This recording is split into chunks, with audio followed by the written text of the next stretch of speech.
In the remote wilderness of Japanese-occupied Manchuria, behind layers of barbed wire and secrecy, a facility existed that defies human comprehension.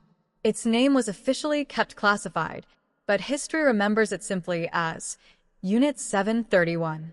The Nazis had Auschwitz, the Soviets had the Gulag, and Japan had Unit 731, where thousands of innocent men, women, and children were subjected to unspeakable experiments in the name of science and war. The story begins in the early 1930s, when the Japanese Empire had seized large parts of northeastern China, renaming the region Manchukuo.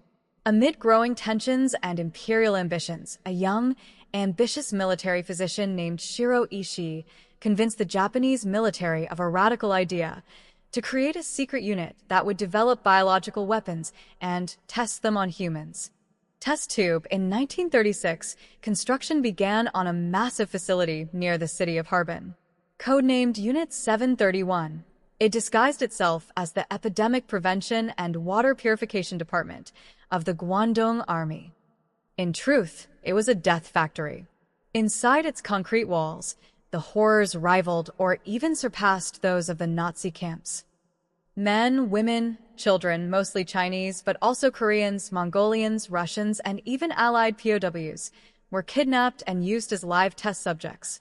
The scientists referred to them with a single dehumanizing word: Maryuta logs. DNA vivisections were performed on live subjects without anesthesia to study internal organs. Limbs were amputated and reattached in reverse. Bodies were frozen and thawed to study the effects of frostbite. Plague, cholera, anthrax, and other deadly pathogens were injected directly into prisoners to observe their progression. Some were locked in gas chambers. Others were dissected alive to study the effects of disease at different stages. Bomb tests were also conducted, with human targets tied to posts in open fields to study the effects of shrapnel and biological agents. But Unit 731's evil didn't end at its gates.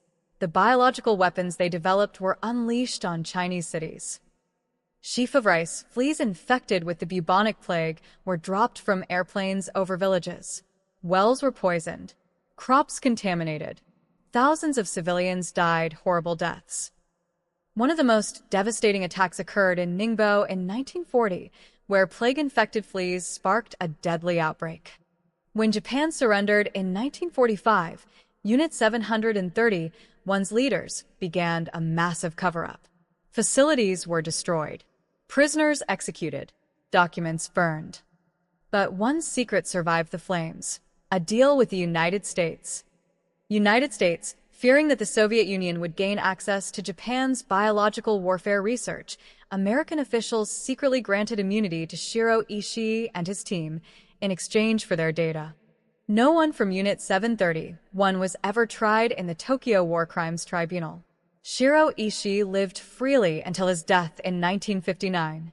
For decades, the atrocities of Unit 731 were denied, ignored, or silenced. Speaking head, but survivors, former guards, and even some doctors eventually broke their silence. Harrowing testimonies emerged in books, interviews, and court cases.